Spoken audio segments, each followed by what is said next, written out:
সুপ্রিয় দর্শক শ্রোতা, আসসালামু আলাইকুম। স্বাগত আইএফআইসি নিবেদিত এই সময়ে। আমি জাহেদ চৌধুরী আপনাদের সঙ্গে আছি। আজ অনেকগুলো বিষয় খুবই গুরুত্বপূর্ণ এবং এর মধ্যে সবচেয়ে গুরুত্বপূর্ণ বিষয় যেটি যে আজকেই ঘোষণা করা হয়েছে, আগামীকাল মাননীয় প্রধান উপদেষ্টা ডক্টর মোহাম্মদ ইউনূস জাতির উদ্দেশ্যে ভাষণ দিবেন এবং বলা যায় যে এরকম একটা বিষয়ে কাঙ্ক্ষিত অপেক্ষায় ছিল এবং এটা আজকে সন্ধ্যার পরই এটা ঘোষণা করা হয়েছে। এমন একটা সময় এটা ঘোষণা করা হয়েছে যখন জুলাই সনদ বাস্তবায়ন নিয়ে প্রধান দুটি রাজনৈতিক দল বিএনপি এবং জামাতে ইসলামী অনেকটা মুখোমুখি অবস্থানে রয়েছে নানা ইস্যুতে, এবং কালকে উনার বক্তব্যের মধ্য দিয়ে জাতির উদ্দেশ্যে দেওয়া ভাষণের মধ্য দিয়ে আশা করা হচ্ছে যে এই ব্যাপারে সরকারের সিদ্ধান্তটি জানা যাবে। গণভোট একসাথে হবে নাকি আগে হবে, এটা একটা বিষয়।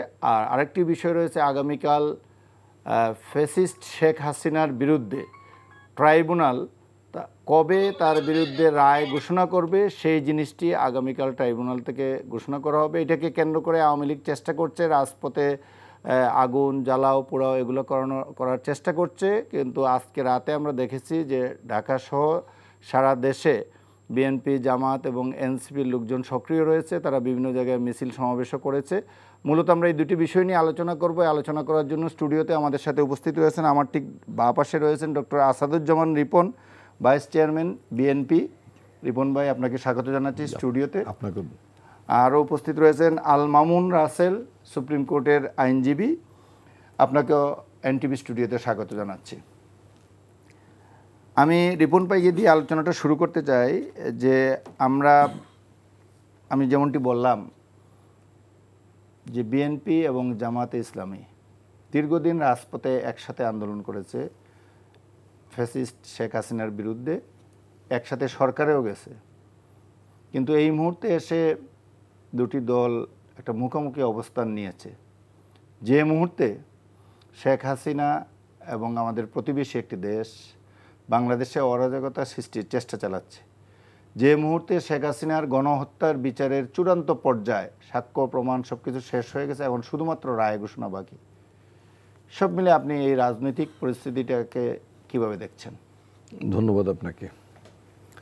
আপনি প্রথমে যেটা বললেন যে দুটো রাজনৈতিক দল জামাত এবং বিএনপি তারা দীর্ঘদিন আন্দোলন সংগ্রামে একসাথে হেঁটেছে, পথ চলেছে। এই দুটো রাজনৈতিক দলের ঠিক দুটো রাজনৈতিক দল তো ভিন্ন ভিন্ন মত, ভিন্ন পথ, ভিন্ন ব্যবস্থা, আদর্শ সবই ভিন্ন আছে, কিন্তু ঠিক মুখোমুখি শব্দটা রাইট না আমি এখনো বলতে চাই না যে মানে মুখোমুখি।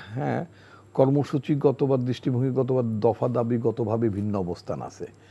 এটাকে বক্তৃতা বিবৃতিতে অ্যাটলিস্ট রাজপথে এখনো ওইভাবে মুখোমুখি হয়নি, কিন্তু বক্তৃতা বিবৃতি এমন পর্যায়ে গেছে মানে ওটাও মানে প্রত্যাশিত না এক। তবে আমি মনে করি এটা মুখোমুখি না। আমি মানে যেটা আশ্বস্ত করি এটা মুখোমুখি অবস্থান না দুটো রাজনৈতিক দলেরই। তাদের সাথে তো আমাদের কোনো ভিন্ন অবস্থান নেই। গণভোটের ব্যাপারে আমরাও গণভোট চাই, তারাও গণভোট চান। গণভোটের আয়োজনের সময়টা নিয়ে শুধুমাত্র ভিন্ন মত আছে, এটা হতেই পারে না। শুধুমাত্র কি গণভোটের আয়োজন নিয়ে, এছাড়া তো জুলাই সনদ কিভাবে বাস্তবায়িত হবে, জুলাই সনদে নোট অফ ডিসেন্ট থাকবে কিনা, সংস্কার প্রস্তাবগুলো আপনাকে বলি জুলাই সনদের নোট অফ ডিসেন্ট থাকবে কি থাকবে না, এটা তো যে সুপারিশ এসছে সেটার মধ্যে তো সেই নোট অফ ডিসেন্ট রাখাই হয়নি। সুতরাং এটা এখন একেবারেই সরকারের বিষয় হয়ে দাঁড়িয়েছে, এটা জামাতের বিষয় না এখন আর। সরকারের কাছে যেই সুপারিশটা গিয়েছে, মনে রাখতে হবে যে জাতীয় ঐক্যমত্য কমিশনের তরফ থেকে যে সুপারিশটি গিয়েছে সেটার চেয়ারম্যান কিন্তু আবার খোদ প্রধান উপদেষ্টা নিজে। তো সুতরাং এটা সরকারের বিষয় আমি বলবো, অর্থাৎ সরকার এই কি বলে আপনার নোট অফ ডিসেন্টগুলোকে প্রস্তাবনার মধ্যে বা সুপারিশের মধ্যে রাখেনি, গেল এক। দ্বিতীয়ত আপনি যেটা বলতে চাচ্ছেন যে এটার আইনগত ভিত্তি বা আইনগত স্বীকৃতি, আইনগত ভিত্তি এবং স্বীকৃতি, আমি আইনের লোক নই বটে, আই এম নট আমি আমার শখে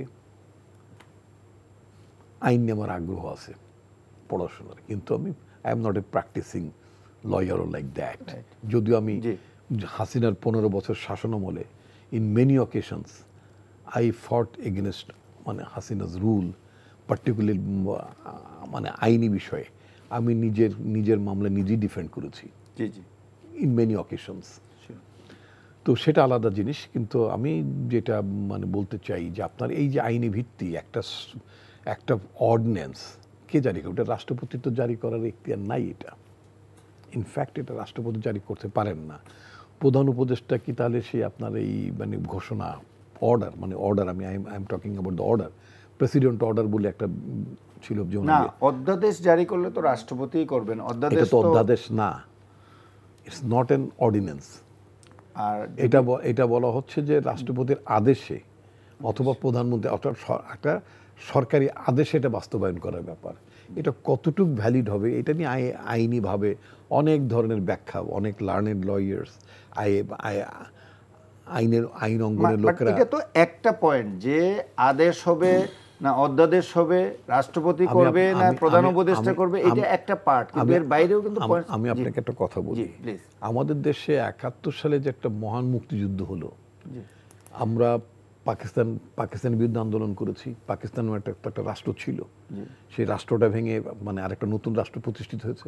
এই রাষ্ট্র প্রতিষ্ঠার জন্য আমাদের সশস্ত্র লড়াই করতে হয়েছে নাকি করতে হয়নি? অবশ্যই লড়াই করতে হয়েছে। এটার জন্য আমাদের মুক্তিযোদ্ধারা অনেক পাক বাহিনীর অনেক সদস্যকে যুদ্ধ করতে যায়, তাদেরকে মানে হত্যা করতে হয়েছে।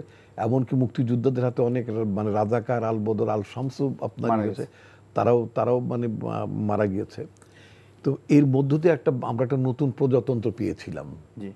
এই প্রজাতন্ত্র পাওয়ার লড়াইটার চেয়ে তো আপনার ৫ই আগস্টের লড়াইটা অনেক বড় ছিল না?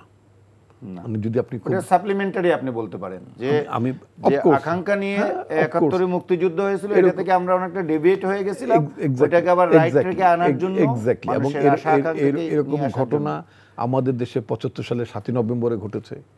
এই ধরনের অভ্যুত্থান আপনার ৯০ সালে হোসেন মোহাম্মদ এরশাদের সামরিক শাসন বিরোধী আন্দোলন হয়েছে। হয়তো এটা আপনি তো ওই আন্দোলনে সক্রিয়ভাবে অংশগ্রহণ করেছেন, এরশাদ বিরোধী আন্দোলন, কিন্তু আন্দোলনের হয়তো লেভেলটা একরকম নয় কিংবা নেচারটা একরকম নয়, থাকবে না তা। বাট যুগে যুগে এগুলো আমাদের রাজনীতির যুগে যুগে সময় এটা ডাইমেনশন আলাদা হবে, পার্সপেক্টিভ আলাদা হবে, এটি তো স্বাভাবিক। কিন্তু আমি বলতে চাচ্ছি যেটা, সেটা হচ্ছে কি যে আমাদের মহান মুক্তিযুদ্ধের এই যে এত বড় একটা সংগ্রাম, এত বড় সশস্ত্র লড়াই, এত বড় অর্জন, সেই অর্জনকে কনসলিডেট করতে যে আমাদেরকে মানে আমাদের এই জাতিকে কি একটা আইনি মানে পাকিস্তান ভেঙে ফেলেছি, অতএব এই ভাঙাটা বৈধ হয়েছিল, আমার লড়াইটা বৈধ হয়েছিল, আমার সশস্ত্র যুদ্ধে অবতীর্ণ হওয়াটা বৈধ ছিল, আমার মুক্তিযুদ্ধ করাটা বৈধ ছিল, ইত্যকার বিষয়গুলো নাকি আমাকে কি কোনো এটার বৈধতা স্বীকৃতি নেওয়ার জন্য কি আমাকে কোনো আদেশ অথবা আমাকে কোনো আইন জারি করতে হয়েছিল? No, will of the people. সারা পৃথিবীতে জনগণের অভিপ্রায়ের ওপরে কোনো কথা নাই। ৮৬ সালে আওয়ামী লীগ সহ জামাত ইসলাম সহ এরা এরশাদের পার্লামেন্টে যায় নাই? এরশাদ কি 7th অ্যামেন্ডমেন্ট পাশ করেনি? করেছিল তো। কিন্তু সেই হিসেবে যদি প্রকারান্তরে মোটামুটি এক ধরনের একটা সরকার তো এই দেশে ছিল, সেই সরকারকে ওভারথ্রো করেন এই দেশের জনগণ? করেছে তো। তাহলে সেটার জন্য কি আমার বৈধতা, আমি যে এটাকে ওভারথ্রো করেছি, এটার জন্য কি আমার এই বৈধতার স্বীকৃতি লাগে? আমি যখন শুনি যে জুলাই অধ্যাদেশের বৈধতার স্বীকৃতি, এর আইনি স্বীকৃতি, কারণ আমি কি খুব বেআইনি কাজ করেছি নাকি? আমি জুলাই মুভমেন্টে, আমি আপনার কাছে রিপন ভাই একটু ঘুরে আসি ওনার কাছ থেকে। আমি বলি আমরা তো কোনো বেআইনি কাজ করিনি। আমাদের জনগণ চেয়েছে যে এই ধরনের একটি অনির্বাচিত সরকার, একটা দৈত্য সরকার, monstrous government in the name of governance, যে সরকারটি ছিল, এই সরকারটি জনগণের সরকার ছিল, ওটাকে আমরা ওভারথ্রো করেছি, এই দেশের জনগণ কালেকটিভলি করেছে। সুতরাং এটার জন্য আপনার একটা আইনগত ভিত্তি, মনে হচ্ছে একটা বেআইনি কাজ করেছে, এটাকে একটা লেজিটিমাইজ করতে হবে। এটার জন্য মানে যেই কথাগুলো বলা হচ্ছে, তাতে করে আমার মনে হচ্ছে যে কাজটি সঠিক কি কাজটি বেঠিক, এইটা বিএনপি এবং অন্যান্য সকল রাজনৈতিক দলগুলো যদি মানে সম্মতি দেয় তাহলেই যেন এটা সঠিক হবে, আর তা নাহলে সঠিক হবে। এটা অবশ্যই সঠিক, কিন্তু এটাকে আপনার কাছে আবারও আসবো ঘুরে।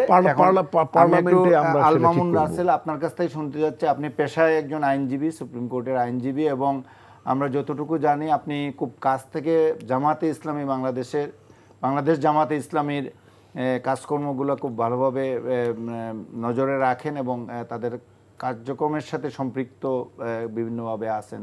তো আপনি যদি এই একই প্রশ্ন রিপন ভাইয়ের কাছে যে প্রশ্নটি ছিল, আপনার কাছেও একই প্রশ্ন, সামগ্রিক এই পরিস্থিতিকে আপনি কিভাবে মূল্যায়ন করেন? আর বিশেষ করে রিপন ভাই যেখানে শেষ করলেন যে এটার আইনগত ভিত্তি দেওয়াটা কিংবা আদেশ দেওয়াটা কি এই মুহূর্তে খুবই জরুরি কিছু? আসলেই কোনো জরুরি কিছু কিনা? জি জি, অসংখ্য ধন্যবাদ আমাকে চমৎকার আয়োজনে, আমাকে প্রয়াসে আমাকে অন্তর্ভুক্ত করার জন্য। সাথে আমার সহ প্যানেলিস্ট রিপন ভাই অনেক সিনিয়র মানুষ, ওনাকে অসংখ্য ধন্যবাদ। আসলে আমি আজকে আপনাদের টকশোতে আসার পথে রাস্তা তো অনেক ফাঁকা পেলাম, এবং রাস্তা ফাঁকা পেলাম, খুব ভালো লেগেছে। তার চেয়ে বেশি ভালো লেগেছে যখন রাজপথে আমি দেখেছি যে বিএনপির মিছিল দেখেছি, স্বেচ্ছাসেবক দলের মিছিল দেখেছি, জামাতের মিছিল দেখেছি। তাদের মুখে একটি স্লোগান যে লীগ ধর জেলে ভর, এমন একটা স্লোগান হচ্ছিল। তাহলে এটা আসলে কি দেখায়? আমরা যখন ঢাকা বিশ্ববিদ্যালয়ে পড়তাম তখন সবসময় একটা স্লোগান হতো যে শিবির ধর জবাই কর, ছাত্রদল ধর জবাই কর। কিন্তু এই যে একটা সংস্কৃতি পরিবর্তন হয়েছে, যে জবাই থেকে নিয়ে এসে এটা আসে যে লীগ ধর জেলে ভর। হ্যাঁ, এটা আমি মনে করি this is the example of the new reformation এবং the new settlement, political new settlement আমি মনে করি। এবং আপনি যখন দেখেন আওয়ামী লীগের প্রশ্নে, আমরা যখন এলাকায় যখন নিজের ভাইয়ে অনেক সময় ঝামেলা হওয়ার পর যখন বাইরের মানুষ একজন যখন আক্রমণ করে, তখন কিন্তু ভাই একসাথে হয়ে সেটা মোকাবেলা করে। আপনি যে বললেন যে জামাত বিএনপি অনেক 17-18 বছর একসাথে ছিল, এখন গিয়ে আবার হচ্ছে এই যখন আওয়ামী লীগ চলে গেল, এখন নিজেদের মধ্যে আবার দ্বন্দ্বটা হচ্ছে। আবার আওয়ামী লীগের প্রশ্ন যখন আসলো, যখন তারা লকডাউন দিল আগামীকাল, তখন কিন্তু তারা আবার এক পর্যায়ে দাঁড়িয়ে গিয়েছে, রাস্তায় নেমেছে। তার মানে এটা গ্রেট এক্সাম্পল। আমি মনে করি এটাই সৌন্দর্যতা। আর নিজেদের মধ্যে ঝগড়া হবে, এটাকে আমি মনে করি ঝগড়া দ্বান্দ্বিক বস্তুবাদ যেটিকে বলে, ঝগড়ার মধ্য থেকে নতুন কিছু আসবে। আপনি যদি সবকিছুতে একমত থাকেন, কিন্তু অনেক ক্ষেত্রে আপনার এই ঝগড়াটা এমন পর্যায়ে চলে যাচ্ছে যে জাতীয় একটা সংখ্যার মধ্যে পড়ে যাচ্ছে, নির্বাচন হবে কিনা এটা নিয়ে একটা সংশয়ের সৃষ্টি হয়ে গেছে। এটাকে আমি নেগেটিভলি দেখি না। আমি মনে করি যদি প্রত্যেকটা বিষয় যদি হ্যাঁ হয়ে যায়, তাহলে আমাদের দেশটা সুন্দর হবে না। দেশটা তখনই সুন্দর হবে। দেখেন, একটা পার্লামেন্টের জন্য সবচেয়ে গুরুত্বপূর্ণ হচ্ছে অপোজিশনটা শক্তিশালী হওয়া। গত 17 বছর যে ফেসিজম কেন তৈরি হয়েছে? কারণ তার যে অপোজিশনটা, যেটা হচ্ছে আমার আয়না স্বরূপ, যেটা আমাকে ভুল ধরিয়ে দিবে, সে অপোজিশন যখন আপনার মন্ত্রণালয়ের অংশ হয়ে গিয়েছে, মানে ক্ষমতার অংশ হয়ে গিয়েছে, তখনই কিন্তু ফেসিজমটা তৈরি হয়।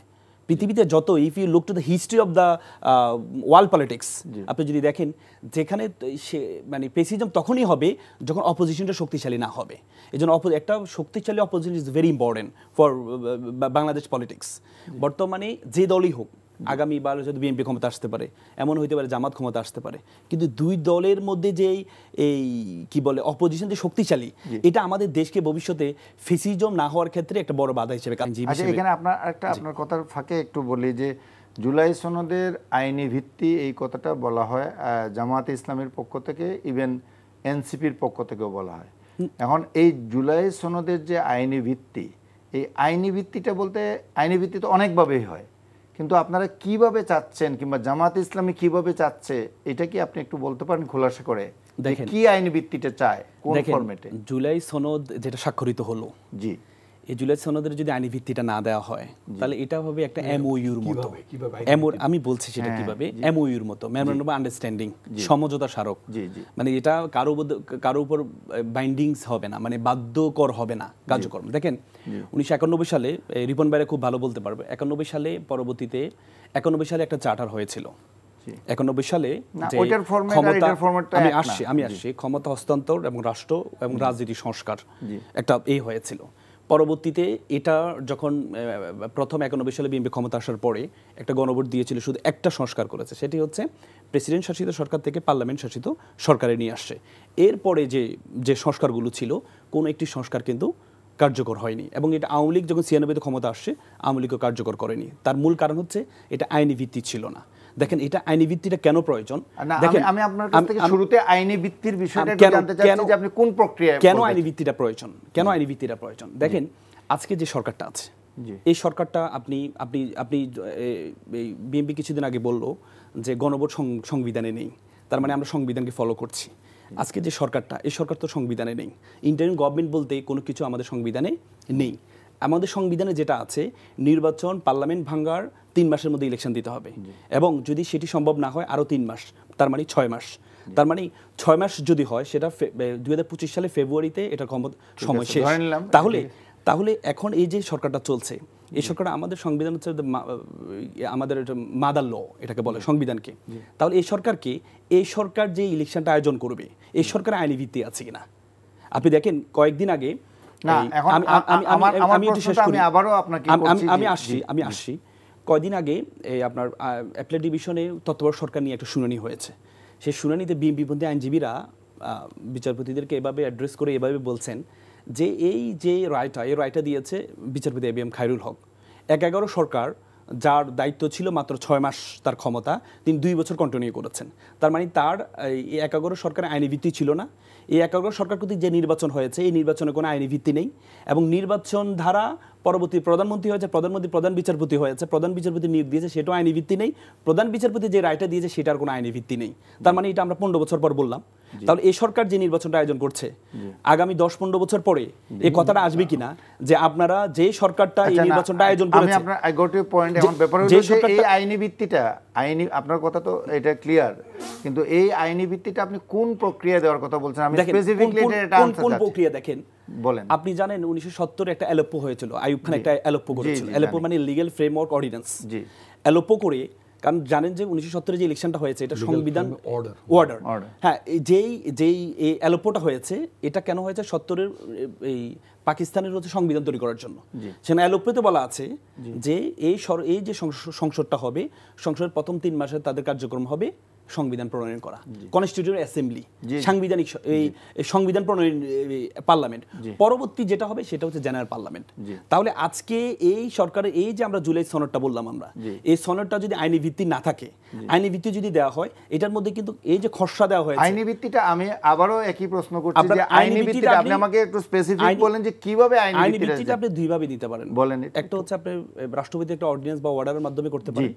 দ্বিতীয়ত হচ্ছে আপনি জনগণ উইল অফ পিপল, জনগণের হাতে ছেড়ে দিতে পারেন, মানে গণভোটের মাধ্যমে আপনি দিতে পারেন। আচ্ছা, আপনি এখন আমি এখানে আপনাকে একটু থামাই একটু কাইন্ডলি, যে এখন যদি আমরা আইনি ভিত্তিটা মনে করেন রাষ্ট্রপতির অর্ডিন্যান্স অথবা উইল অফ দ্য পাওয়ার দিয়ে আমরা গণভোটের মাধ্যমে দিলাম, তো রাষ্ট্রপতির অর্ডিন্যান্স এইটা তো পার্লামেন্ট যেদিন বসবে 30 দিনের ভিতরে এটা পাস না করলে আইনি ভিত্তি তো চলে গেল।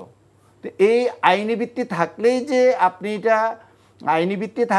এটা বাস্তবায়ন করবে, কিংবা মনে করেন এটা ওকে করলো আরেকটা আইন করে এটাকে বাতিল করে দিল, তাইলে তো আর আপনার আইনি ভিত্তি থাকলো না।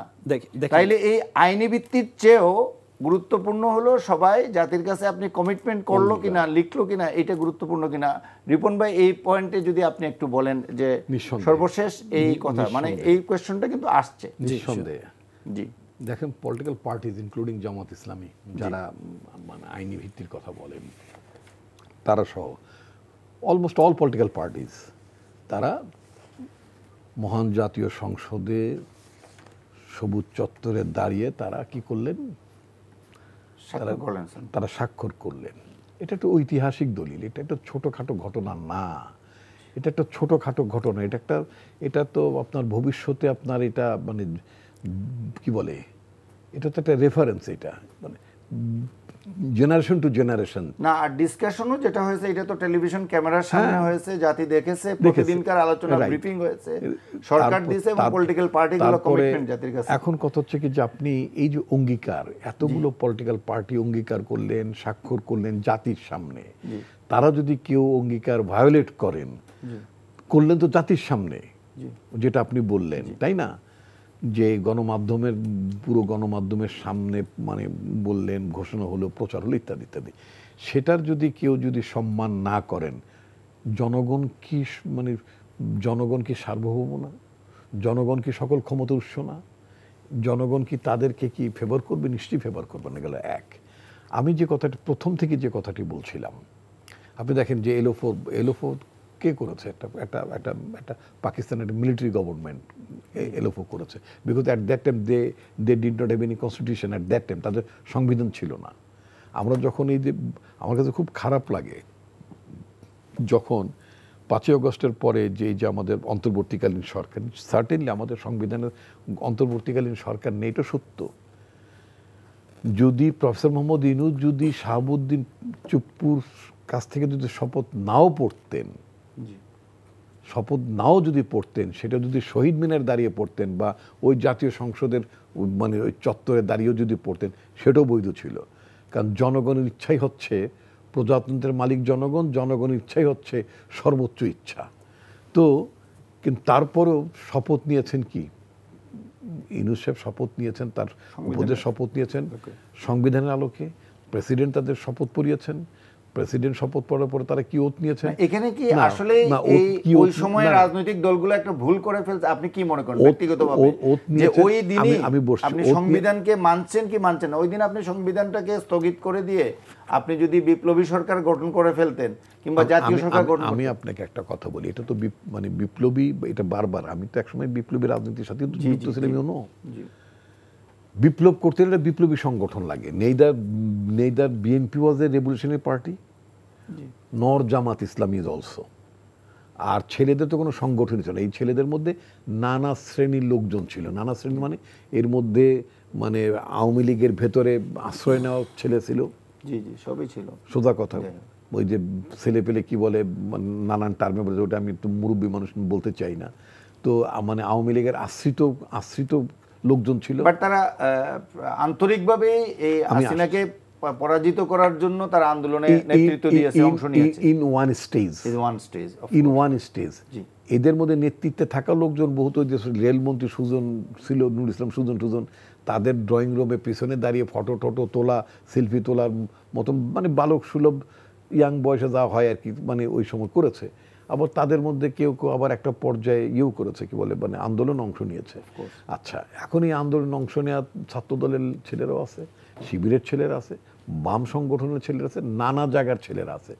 5ই আগস্টের পরে যার যার সংগঠনের ছেলেরা ফিরে গেছে। যারা আওয়ামী লীগের মধ্যে আশ্রিত অবস্থায় ছিল, সোজা কথা, তারা এবং যারা কিছুটা ইন্ডিপেন্ডেন্ট, তারা মানে আপনার একটা নতুন সংগঠন কেউ করেছেন। এখন আপনি যে কথাটা বলেন, এই যে জুলাইয়ের যে আন্দোলনটা, এটা নাকি আমাদের অহংকারের বিষয় না? অবশ্যই অনেক অহংকারের বিষয়। আমি আগে একটা উদাহরণ টানলাম, আমার মহান মুক্তিযুদ্ধের জন্য আইনি ভিত্তি লাগে নাই। আমি পাকিস্তান ভাঙলাম, তার জন্য আইনি ভিত্তি লাগে নাই। আমি পাকিস্তান আর্মি মারলাম, তার জন্য আমার আইনি ভিত্তি লাগে নাই। রাজাকার আলবদর আল শামস মারলাম, তার জন্য আমার আইনি ভিত্তি লাগে নাই। কারণ উইল অফ দ্য পিপল, এই দেশের জনগণ তারা নতুন প্রজাতন্ত্র প্রতিষ্ঠা করেছে, এবং সে প্রজাতন্ত্রের স্বীকৃতি কি হলো, আপনার 72 সালে একটা সংবিধান প্রণয়ন করলেন। সেটা নিয়ে আপনার ভিন্ন মানে একাডেমিক ডিসকাশন হতে পারে যে পাকিস্তানের পার্লামেন্টের জন্য নির্বাচিত এমপিরা, বা এমপি তো না, MNA and MPA, member of national assembly and provincial অ্যাসেম্বলির মেম্বাররা, তারা কি এটা পারে কিনা, that is the academic discussion, এবং এটা অনেক লম্বা ডিসকাশন, আমরা ওইদিকে না যাই, সেটা আমরা যাব না। কিন্তু আমি বলতে চাচ্ছি, সেটাও তো যে বাংলাদেশ প্রজাতন্ত্রের নাম হইবে গণপ্রজাতন্ত্রী বাংলাদেশ। এই প্রজাতন্ত্রে একজন রাষ্ট্রপতি থাকিবে, এই প্রজাতন্ত্রে একটা পার্লামেন্ট থাকিবে, ইহার নাম হইবে জাতীয় সংসদ, প্রধানমন্ত্রী এই করিবেন, রাষ্ট্রপতি ইয়া করিবেন, ইত্যাদি ইত্যাদি যা আছে। প্রজাতন্ত্রের একটি সর্বোচ্চ আদালত থাকিবে, ইহার নাম হইবে সুপ্রিম কোর্ট, তাহার একটি হাইকোর্ট ডিভিশন থাকিবে, দুইটা নিয়ে হইবে সুপ্রিম কোর্ট ইত্যাদি, অ্যাপিলেট ডিভিশন অ্যান্ড হাইকোর্ট সমন্বয়ে হইবে সুপ্রিম কোর্ট। এগুলো কোথায় লেখা আছে? জাতীয় আমাদের সংবিধানে। এই সংবিধানেই তো, এই সংবিধান আইনসভা পার্লামেন্টে এগুলো ফ্রেম করে এগুলো স্বীকৃতি দিয়েছে, তাই তো? আচ্ছা, তাহলে আপনার জায়গাটা কোথায়, প্লেস অফ অকারেন্সটা কোথায়? That is parliament. আপনি পার্লামেন্টে আপনি এই যে জনগণের আকাঙ্ক্ষার কথা বললেন, যা অঙ্গীকার করেছেন, স্বাক্ষর করেছেন, এইগুলো আপনি সেখানে করবেন। পৃথিবীর কোনো দেশে you cannot cite a single example, you cannot, আমি স্ট্রেট বলছি, দায় নিয়ে বলছি, you cannot cite a single example যেখানে কোনো অভ্যুত্থান সংগঠিত হচ্ছে, সে অভ্যুত্থান রাষ্ট্রপতির আদেশ, মানে প্রেসিডেন্ট অর্ডার পিও, আগে যেটা বলতো রাষ্ট্রপতির আদেশ, অথবা আপনার মানে প্রধান উপদেষ্টার আদেশ বলে, এটা আপনার সংবিধানে মানে এই ইনকর্পোরেট হয়েছে, এটার কোনো নজির নাই, এবং বাইন্ডিংসও নাই। সুতরাং আমার কাছে যেটা মনে হচ্ছে, সত্যি কথা আমি বলি, যে আমার কাছে মনে হচ্ছে যেগুলো আমরা জেনে বুঝে, না জেনে, অথবা আন্তর্জাতিক খেলোয়াড়দের হাতের মাখানো তামুক খাওয়ার তালে থেকে আমরা দেশটাকে সত্যি সত্যি একটা বিপজ্জনক জায়গায় এবং একটা সংকটের দিকে ঠেলে দিচ্ছি।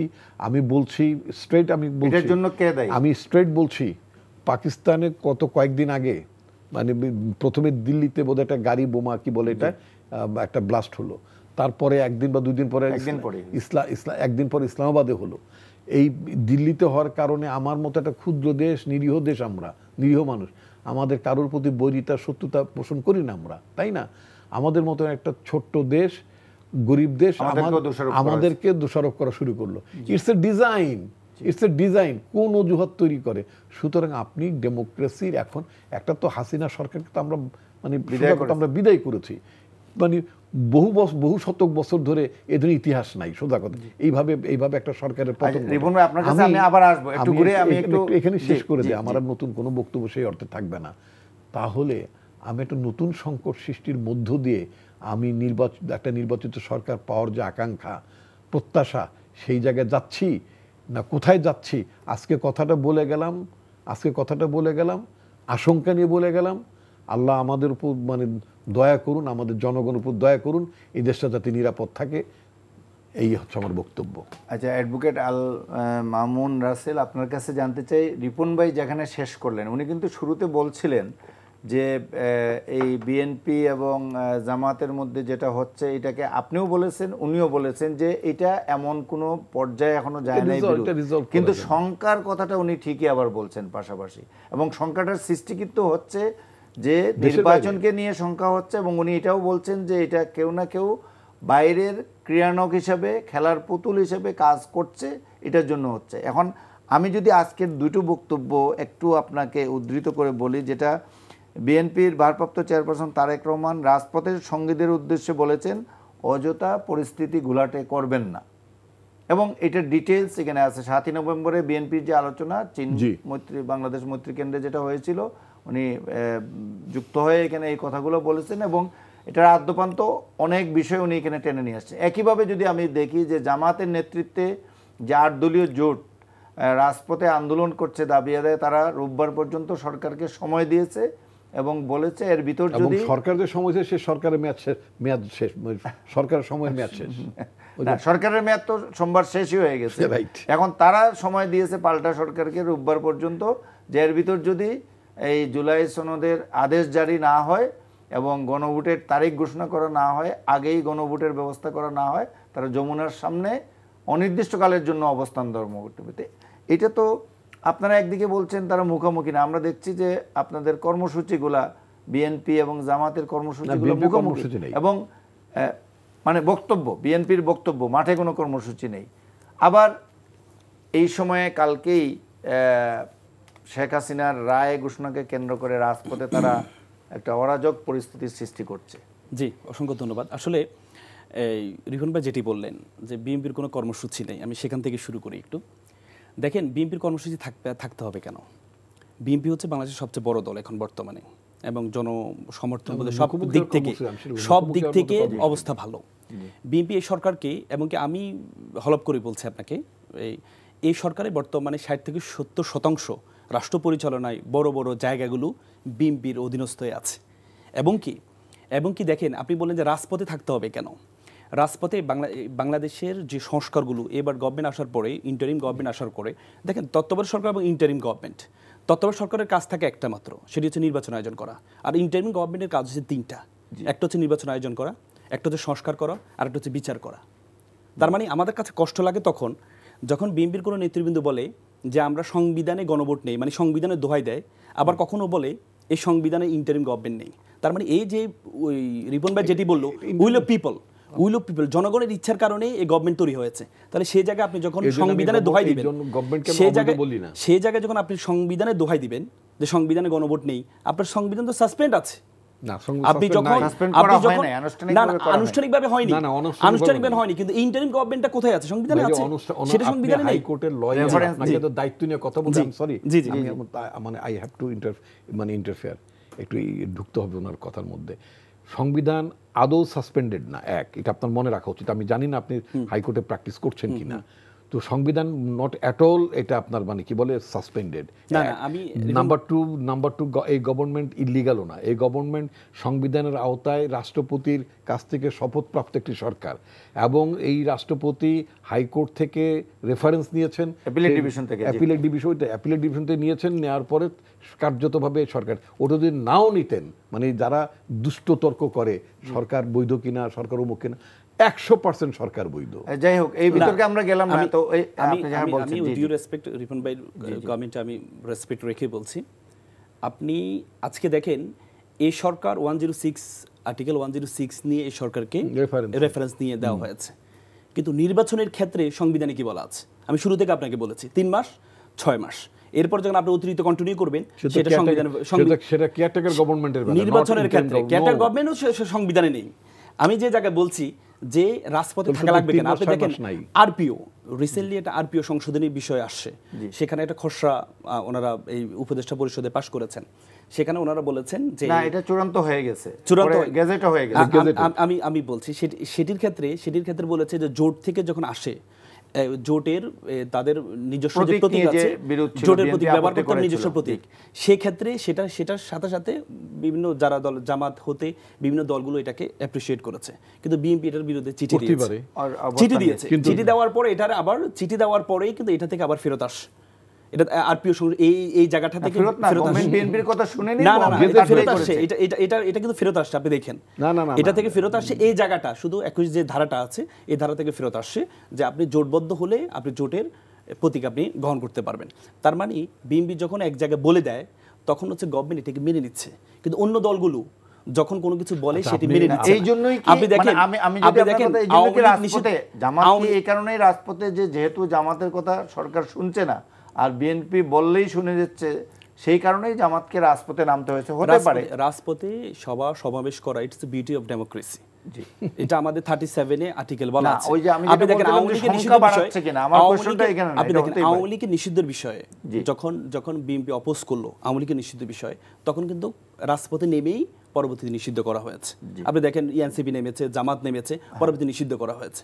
তার মানে আমাদের দেশের একটা বর্তমান যেটা সেটা হচ্ছে না, আমাদের দেশে যেটা সেটা হচ্ছে আপনি দাবির জন্য নামতে হবে। ছোট দলগুলো বিএনপি ছাড়া আমি অন্য দলের কথা বললাম, তাদেরকে রাজপথে নামতে হয়, তাদেরকে নামতে হয়। আচ্ছা, শেখ হাসিনার বিচার নিয়ে এখন আমরা প্রসঙ্গটা একটু পাল্টাই। শেখ হাসিনার বিচার নিয়ে কালকে রায়ের তারিখ ঘোষণা হবে, এটাকে কেন্দ্র করে আওয়ামী লীগ একটা সন্ত্রাস করছে। এখন আপনি এই বিষয়টাকে টোটাল বিষয়টা এটা শেখ হাসিনার বিচারের, এটা আমি বলবো যে অন্তর্বর্তীকালীন সরকারের, যে আপনি একটু আগে যেটা বলছেন যে অন্যতম 3টা দায়িত্বের মধ্যে, তো এটা অন্যতম একটা দায়িত্ব। তারা অনেকগুলো বিচারের প্রক্রিয়া শুরু করে দিচ্ছে, এটা হলে একটা প্রথম জাজমেন্ট হবে এবং মেইন যে এটার জন্য অ্যাকিউজড তার বিরুদ্ধে একটা রায় হয়তো আসবে। দেখেন, আমি এটা নিয়ে আতঙ্কিত হওয়ার কিছু নেই। বাংলাদেশে প্রথম কোনো প্রধানমন্ত্রী পালিয়ে গিয়েছে, এবং শুধু উনি নিজে পালিয়ে গিয়েছেন, ওনার যে নেতা কর্মীরা আছে তাদেরকে সেভ করেননি উনি যখন নিজে পালিয়ে গেলেন এবং ঘোষণা দিয়েও পালাননি যে আমি অমুক দিন পালিয়ে যাব, তোমরা তোমাদের জায়গায় চলে যাও, মানে রিজাইনও দিতে করেননি। তার মানে উনি পালিয়ে গিয়েছে, ওনার বড় বড় নেতৃবৃন্দ যারা আছে, যারা ওনার দোসর ছিল, ওনার পাশে ছিল, সবাই পালিয়ে গিয়েছে। পরবর্তীতে যে নেতাকর্মীদের যে দুর্দশা হয়েছে, যে মামলা হামলা শিকার হয়েছে, এখন এরা বাইরে থেকে একটা ঘোষণা করবে আন্দোলন করার জন্য, ওরা নেমে যাবে। দেখেন, বাংলাদেশের এমন একটা সংস্কৃতি, আপনি কাউকে 200 টাকা 300 টাকা দিলে সে হচ্ছে যে কোনো জায়গায় একটা ককটেল বা আগুন। আমার ড্রাইভার গতকাল আমাকে বলছে, ও স্যার আমাকে একটা অফার দিয়েছে 5000 টাকা দিবে, শুধু 13 তারিখ নামার, শুধু নামবো, নামে একটা ছবি দিব, আমাকে 5000 টাকা। আপনার ড্রাইভার উচিত হবে তারে আটক করা এবং তাকে ইন্টারোগেট করা, আমি সেটা বলছি। এখন বিষয়টা হচ্ছে বাংলাদেশের অবস্থাটা এমন দাঁড়িয়েছে, এই যে ছোটখাটো আপনি যে ককটেল বিস্ফোরণ হচ্ছে, ছোটখাটো মিছিল হচ্ছে, এটা নিয়ে আতঙ্কিত হওয়ার কিছু নেই। কারণ বাংলাদেশের ইতিহাসে আমি বললাম যে এটা প্রথম হয়েছে যে পালিয়ে গেছে। এর আগে হচ্ছে লক্ষণ সেন পালিয়ে গিয়েছিল, পরবর্তীতে পালিয়ে গেছে। উনি পালিয়ে যাওয়ার পরে ওনার নেতা কর্মীরা আবার উদ্বুদ্ধ হবে। মানে মূল কথা হলো এটাকে এত গুরুত্ব দিয়ে দেখার কোনো বিষয় নেই, গুরুত্ব দেওয়ার আমার মনে হচ্ছে না যে কিছু আছে। আমার মনে হয় আমরা যদি ঐক্যবদ্ধ থাকতে পারি, আমরা যেভাবে জুলাইয়ের অভ্যুত্থানের সময় আমরা ঐক্যবদ্ধ ছিলাম, প্রত্যেকটা দল ঐক্যবদ্ধ ছিলাম, এখন যদি প্রত্যেকের জায়গাতে ঐক্যবদ্ধতা থাকি, আমরা একসাথে থাকি, তাহলে আমার মনে হয় এইসব ফ্যাসিস্ট সরকারের পুরো রাষ্ট্র ব্যবস্থার সাথে যুদ্ধ করে টিকে ছিল। এখন তো সাধারণ তাদের সাথে কিছুই নেই, কয়েকটা ছেলেপালা ছাড়া কিছুই নেই। রিপন ভাই, এই বিষয়ে এই যে কালকে শেখ হাসিনার রায়, এবং এই রায়টাকে আপনি তো মোটামুটি প্রসিডিংসটা শুনছেন, মানে দীর্ঘদিন ধরে এটার নানা প্রক্রিয়ার মধ্যে দিয়ে হাজার হাজার পাতার অভিযোগপত্র আনা হয়েছে, অডিও ভিডিও সাক্ষ্য, 52 জন সাক্ষ্য দিয়েছে, আরও অনেক সাক্ষ্য ছিল। এবং এটা এমন একটা ঘটনা, এমন একটা প্রেক্ষাপট যে এটা একবার তরতাজা সাক্ষী আছে। যেমন আপনি 40 বছর আগের যুদ্ধের সময়কার ঘটনা, শেখ হাসিনা 40 বছর পরে এসে বিচার করছে, কোনো সাক্ষ্য নাই, কিছু নাই, কিন্তু এই কোর্টের প্রক্রিয়াটা একটু ভিন্ন। তারপরেও এখানে সাধারণ সিআরপিসিতে বিচার করার মতো অসংখ্য এভিডেন্স হাজির করা হয়েছে কোর্টে। এই রকম একটা পর্যায়ে এসে কালকে রায়ের তারিখ ঘোষণা করা হবে। আপনি এই বিচার, হাসিনার বিচারটাকে কিভাবে দেখেন? আর সাথে আরেকটা কথা বললাম, উনি একটা অভিযোগ নিয়ে আসছেন যে আপনারা বিএনপির পক্ষ থেকে মাঝে মধ্যেই আপনারা আওয়ামী লীগের প্রতি একটু সফট কর্নার দেখা যায়। কেন এটা? গতকালকে আপনার মহাসচিবের একটা বক্তব্যে এরকম কথা আসছিল। নাম্বার ওয়ান হচ্ছে যে মহাসচিবের কথাটা, যেটা যদিও উনি সংশোধনী দিয়েছেন পরে, যে আমি আমার ইউনিয়নের কথা বলেছি, আমি সারা দেশের আওয়ামী লীগের কথা বলিনি। ইউনিয়ন বললেও তো উনি বলেছেন। একটা তো হতেই পারে, সেটা হচ্ছে যে আপনি একটা লোক ধরেন, বাংলাদেশে অনেক লোকই আপনার মানে দাঁড়িপাল্লার সমর্থক থাকতে পারে, নৌকা সমর্থক থাকতে পারে, ধানের শীষ সমর্থক থাকতে পারে, একটা লোক সমর্থক থাকতেই পারে, কিন্তু দেখা গেল যে লোকটি আসলে কোনো ক্রাইম করে নাই, কোনো হিনিয়াস অফেন্সের সাথে সে যুক্ত না, সোজা কথা। তো তিনি একজন হয়তো দেখা গেল যে একেবারে একটা অসুস্থ মানুষ অথবা একজন মানে নির্দোষ মানুষ। আপনি কি চাইবেন যে মানে আমরা আওয়ামী লীগের বিরুদ্ধে অভিযোগটা কি, যে বিনা কারণে বিনা অপরাধে যুক্ত না থাকলে মিথ্যা মামলা দিয়ে আপনি বিরোধী দলগুলোকে আপনি ইয়ে করেছেন, মানে হয়রানি করেছেন, এই তো বিষয়টা। তো আপনি আওয়ামী লীগের মধ্যে যারা নটোরিয়াস, যারা ক্রিমিনাল যারা আছেন, তাদেরকে তো অবশ্যই বিচার করতে হবে। তারা মানুষের দুর্ভোগের কারণ হয়েছেন, তারা গণতন্ত্রের বিপন্নের কারণ হয়েছেন, তারা টাকার লুটপাটে মানে সতর্কতা বাংলাদেশটাকে নিঃস্ব করার জন্য তারা রেসপন্সিবল, সেগুলো তো আপনাকে হতেই হবে।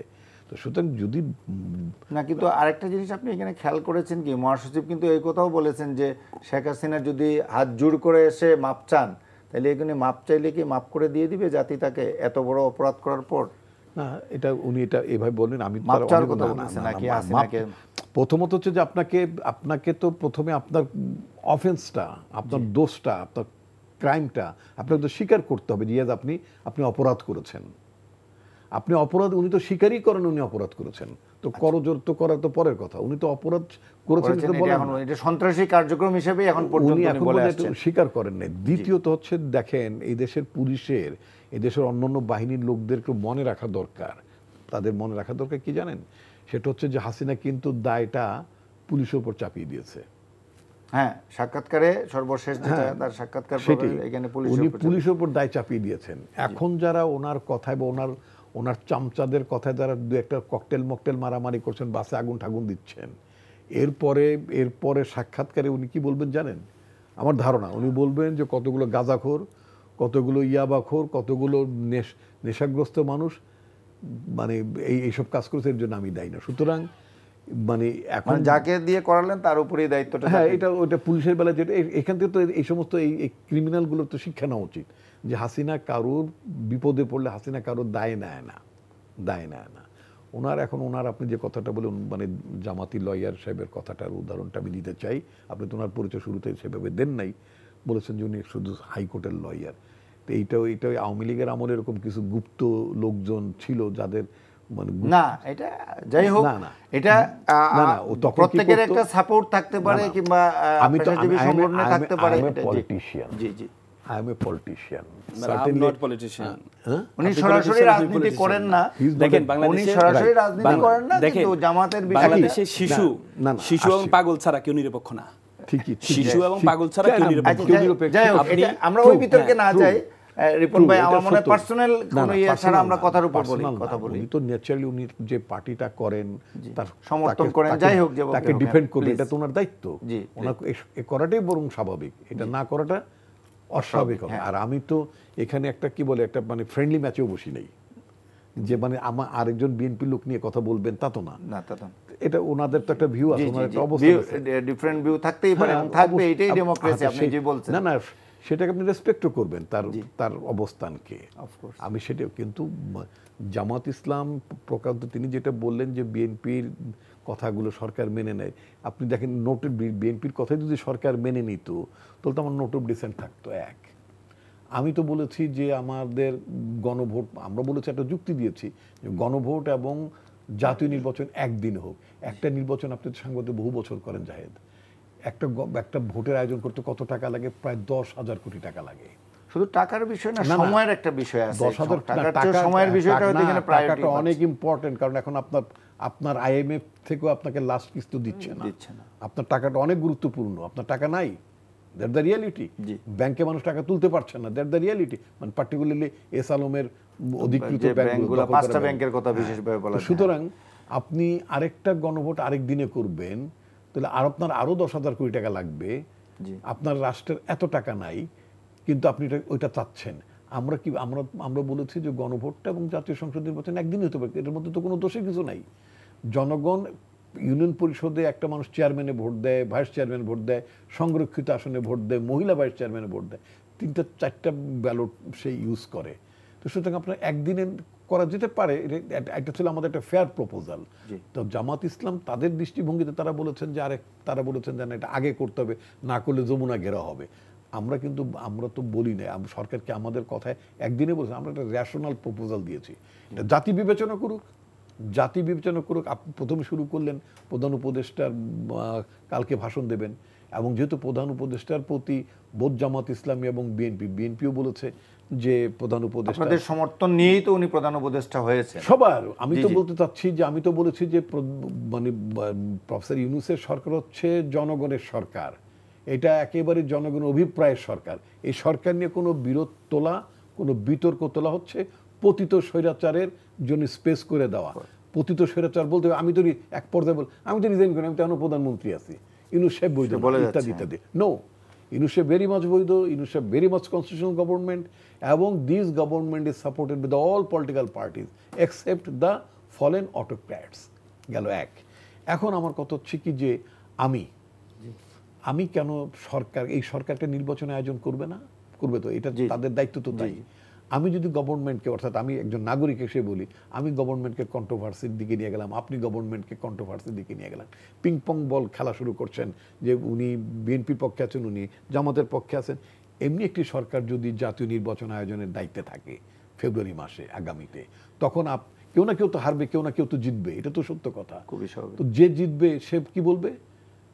যে হারবে সে বলবে যে আমি তো আগেই বলছিলাম যে এটা তো মানে জামাতপন্থী, ওটা বিএনপি পন্থী।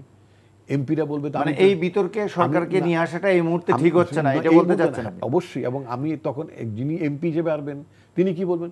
আমার ডিসি তো জামাতি ছিল, অথবা আমার ডিসি বিএনপি ছিল। কথার কথা, এই যে কন্ট্রোভার্সির দিকে আমরা মানে এত মাইক্রো লেভেলে, মানে মাইক্রো লেভেলে কন্ট্রোভার্সিতে যাচ্ছি, তাতে করে আমরা নির্বাচন আয়োজনকারী বা নির্বাচন তো আয়োজন কাগজে কলমে করে ইলেকশন কমিশন, বাট সরকারের সাপোর্ট নিয়ে ছাড়া সম্ভব না। আমি সরকারকে কেন এত বিতর্কিত করছি? আমার যদি কোনো কারেকশনের জায়গা থাকে সেটা উই ক্যান রেকমেন্ড। আমরা তো সরকার এখানে আরেকটা জিনিস আমি আপনাকে একটু করতে চাই। আগামীকাল যে প্রধান উপদেষ্টা ভাষণ দিবেন, যদি আজকে এটা স্পেকুলেটিভ নিউজ বিভিন্ন জায়গায় অলরেডি আজকে হয়েছে, তো আমি যদি একটা স্পেকুলেটিভ নিউজের সামারি করে আপনাকে বলি, যদি এমন কিছু হয়, কালকে উনি ভাষণে বলেন যে ঠিক আছে জাতীয় নির্বাচন এবং সংসদ নির্বাচন এবং গণভোট একই দিনে হবে, যেটা বিএনপির একটা দাবি অন্যতম। উনি বললেন যে এটা একই দিনে হবে, কিন্তু পাশাপাশি উনি আবার বললেন যে উচ্চকক্ষে পিআর হবে। যদি বিএনপি এটা মানে কি মানে না, আমি এটাকেই গণভোটে দিতে চাই যে উচ্চকক্ষে আপনি পিআর চান কি না, এটা একটা প্রশ্ন আমি গণভোটে রাখতে চাই। আমি গণভোটে রাখতে চাই যে আপনার ঐকমত্য কমিশন যেভাবে তত্ত্বাবধায়ক সরকার ব্যবস্থার প্রস্তাব করেছে সেইভাবেই আপনি চান নাকি চান না। কারণ এখানে একটা জায়গায় একটা স্টেজে গিয়ে তত্ত্বাবধায়ক সরকার রাজি হয়েছে। নোট অফ ডিসেন্ট আপনি যেগুলো বলেন এর মধ্যে অনেক নোট অফ ডিসেন্ট আছে। জি, এই সমস্ত বিষয়গুলোর মধ্যে অনেক নোট অফ ডিসেন্ট আছে। জি জি, এই সব নোট অফ ডিসেন্ট সামগ্রিকভাবে অনেক নোট অফ ডিসেন্টের মধ্যে শুধুমাত্র বিএনপি একাই নোট অফ ডিসেন্ট না। আমি যেটা বলতে চাচ্ছি, যদি ওনারা এইভাবে কিছু করেন যে নোট অফ ডিসেন্ট যেটা আছে এটা নোট অফ ডিসেন্ট অর্থ হলো বিএনপি এটা চাচ্ছে না, না, না, আর না, অন্যরা no, no, এটা চাচ্ছে, no, no, বিএনপির no, যেগুলো no, note no, of no, dissent. Note of dissent মানে বিএনপি চাচ্ছে না তা না, তো সেটা কিন্তু নোট অফ ডিসেন্ট হতো না, সেটা ডিনাউন্স হতো। না, ডিনাউন্স বিএনপি এখানে নোট আছে, তার সোজা কথা তার এখানে নোট আছে, কিছু জায়গায় তার আপত্তি আছে। এক্স্যাক্টলি, তো এখন যদি এই আপত্তির জায়গাগুলো ভোটে ওনারা দিতে চান, তাহলে এটাকে বিএনপি এটা মেনে নিবে? এগুলো তো ওভাররুলড হয়ে গেছে। আপনার মানে কি বলে জাতীয় ঐক্যমত্য কমিশন তো এটা ওভাররুল করেছে, নোট অফ ডিসেন্ট তারা রাখেনি, সেক্ষেত্রে তো আমাদের আপত্তি আছে, আপত্তি আমরা। আচ্ছা, এই ব্যাপারে আমরা যেন মামুন সাহেবের একটু বক্তব্য শুনতে চাই যে জি জি দেখেন লাস্ট বক্তব্য আপনার, আমরা কিন্তু সময় শেষ হয়ে গেছে। দ্বিকক্ষ বিশিষ্ট পার্লামেন্ট, এটা কিন্তু বিএনপির 31 দফার মধ্যে একটি দফা ছিল, প্রস্তাব ছিল। এবং দেখেন দ্বিপক্ষটা কেন প্রয়োজন হচ্ছে চেক অ্যান্ড ব্যালেন্স হওয়ার জন্য, পাওয়ার।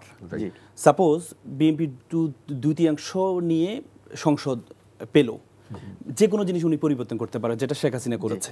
তাহলে এটা ব্যালেন্স করার জন্য উপরে দুই কক্ষ, উপরের কক্ষই করবে। কিন্তু উপরের কক্ষ যদি সেম ক্যাটাগরির হয়, যেমন 39% ভোট পেয়ে আপনি 60 আসন পেলেন, আবার 43-44% পেয়ে আপনি 240 আসন পেয়ে গেলেন, তাহলে উপরে যদি পিআর না থাকে তাহলে তো সেম ক্যাটাগরি হলো, তাহলে ব্যালেন্সটা, তাহলে দ্বিকক্ষ কেন প্রয়োজন? আলোচনায় অংশ নেওয়ার জন্য দ্বিকক্ষ কেন প্রয়োজন শেষ করতে হচ্ছে। Thank you.